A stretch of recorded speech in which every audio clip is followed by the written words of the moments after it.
आपल्या सोबत आहेत गृहराज्यमंत्री डॉक्टर पंकज भोयरजी. पंकज भाऊ, काल रोहित पवार यांनी जे आरोप केले ते गंभीर आरोप आहे की अजितदादांचा अपघात नाही तर 100% घात झाला, असा आरोप त्यांनी केला.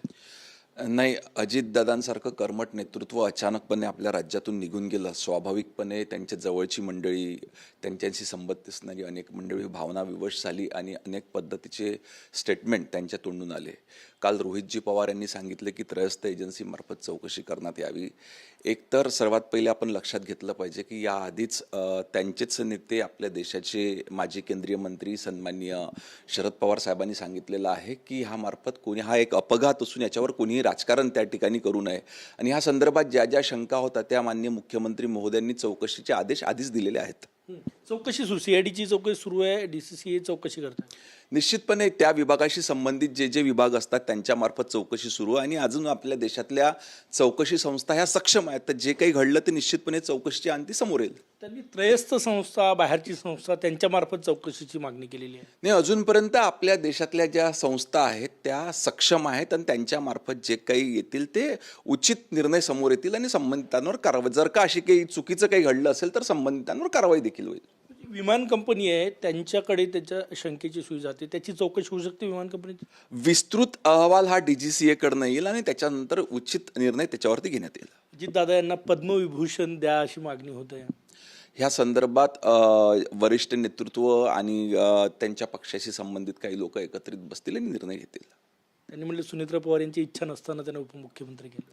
नाही, असं न होता त्या सर्वस्वी तो त्या पक्षातल्या नेत्यांचा, पदाधिकाऱ्यांचा निर्णय होता. त्यांनी माननीय मुख्यमंत्री महोदयांसोबत चर्चा केली आणि नंतर या सर्व घटना त्या ठिकाणी घडल्या. चंद्रपूर महानगरपालिकेत भाजप आणि ठाकरे गट 2019 नंतर महाराष्ट्रात पहिल्यांदाच एकत्र दोन्ही झेंडे पाहायला मिळाले, एकत्र सत्ता स्थापन केली.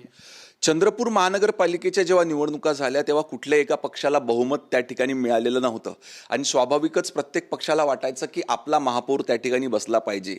यावेळेस उबाटाच्या काही नगरसेवकांना असं वाटलं की आपल्या चंद्रपूर शहराचा विकास झाला पाहिजे आणि तो विकास फक्त भारतीय जनता पार्टी करू शकतं असा तिथल्या स्थानिक नगरसेवकांना पूर्ण विश्वास होता. त्याच्यामुळे त्यांनी भारतीय जनता पार्टीला त्या ठिकाणी पाठिंबा दिला आणि आज भारतीय जनता पार्टीचा महापौर हा चंद्रपूर महानगरपालिकेमध्ये देखील बसला. ही उद्योजनं माहीत होते सगळं. ह्या संदर्भात मला असं वाटते की अनेक वेळा स्थानिक स्वराज्य संस्थांच्या निवडणुकीमध्ये स्थानिक नेतृत्व, स्थानिक पदाधिकारी आणि कार्यकर्ते निर्णय घेत असतात. त्याच्यामुळं स्थानिक पदाधिकारी, स्थानिक नगरसेवकांना असं वाटलं की भारतीय जनता पार्टीच्या सोबत गेल्यास आपल्या चंद्रपूर महानगराचा मोठ्या प्रमाणात विकास होऊ शकतो, म्हणून त्यांनी तो निर्णय घेतला. असे प्रयोग महाराष्ट्रात इतर ठिकाणी होऊ शकते आपल्या. बघा, शेवटी भारतीय जनता पार्टी आणि महायुतीच्या सरकारला विकासाचं राजकारण ह्या महाराष्ट्रामध्ये करायचं आहे. आपण मागच्या 10 वर्षापासून बघतो की माननीय देवेंद्र फडणवीस यांच्या नेतृत्वात भारतीय जनता पार्टी आणि महायुतीने अनेक विकासाचे कामं ह्या राज्यभरात केलेले आहे आणि त्याच्यामुळे लोकांचा पूर्णपणे विश्वास हा भारतीय जनता पार्टी आणि महायुतीवर आहे. स्वाभाविकच स्थानिक स्वराज्य संस्थेमध्ये निवडून येणारे लोकप्रतिनिधी यांना देखील वाटतं की आपण विकासासोबत गेलं पाहिजे, म्हणून ह्या पद्धतीचे निर्णय अनेक ठिकाणी स्थानिक पदाधिकारी आणि कार्यकर्ते घेत असतात. भंडाऱ्यामध्ये मोठ्या प्रमाणात अवैध वाळू वाहतूक, अवैध वाळू उपसा, तस्करी होत आहे. तुम्ही तिथले पालकमंत्री आहे, काही अधिकारी पोलिसांच्या संगनमताने हे होत असल्याचा आरोप होतोय. काय कारवाई करणार? नाही, ह्या संदर्भातले काही व्हिडिओ माझ्यापर्यंत देखील सोशल मीडियाच्या माध्यमातून आलेले आहे. मी तात्काळ तिथल्या जिल्हाधिकारी आणि पोलीस प्रशासनाला हे पाठवलेलं असून ह्या संदर्भात जर का काही चुकीचं काम होत असेल तर निश्चितपणे त्यांच्यावर कारवाई करण्यात येईल. बजेट आहे आपलं, आज आढावा बैठक माननीय मुख्यमंत्री देवेंद्र फडणवीस, कारण की त्यांच्याकडे आता अर्थ खातं आहे, घेणार आहे. वर्ध्याची बैठक, कुठल्या बैठका आहेत? नाही, जिल्हा नियोजन समितीच्या बैठकींचा आढावा माननीय अर्थमंत्री घेत असतात. आता अर्थ खातं हे माननीय मुख्यमंत्री महोदयांकडे असल्यामुळे सर्व राज्यातल्या सर्व जिल्ह्यांचा आढावा ते घेणार आहेत. निश्चितपणे वर्धा जिल्हा, भंडारा जिल्ह्याच्या संदर्भात देखील बैठक होणार आहे. ज्या मागण्या दोन्ही जिल्ह्याच्या आहेत त्या आम्ही माननीय मुख्यमंत्री महोदयांसमोर ठेवणार आहोत.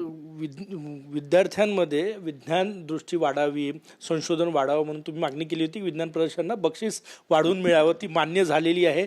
काय सांगणार? नाही, मागच्या अनेक वर्षापासून आपल्या राज्यामध्ये तालुकास्तरीय, जिल्हास्तरीय आणि राज्यस्तरीय विज्ञान प्रदर्शनी होत असते, ज्यामध्ये मोठ्या प्रमाणावर ग्रामीण भागातले विद्यार्थी देखील सहभाग नोंदवित असतात.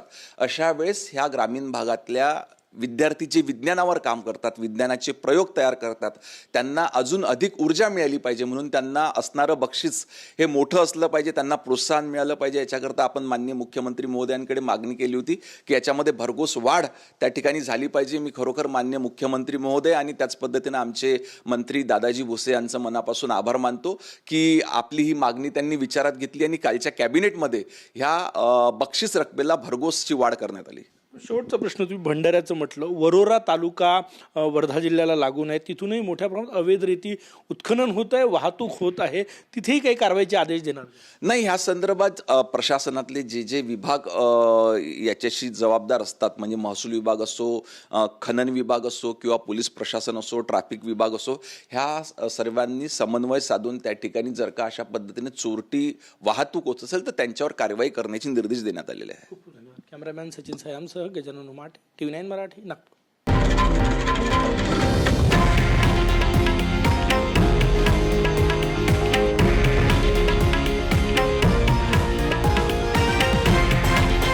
हे आहे देशातील नंबर 1 न्यूज नेटवर्क आणि आपण पाहत आहात TV9 मराठी, एकमेव.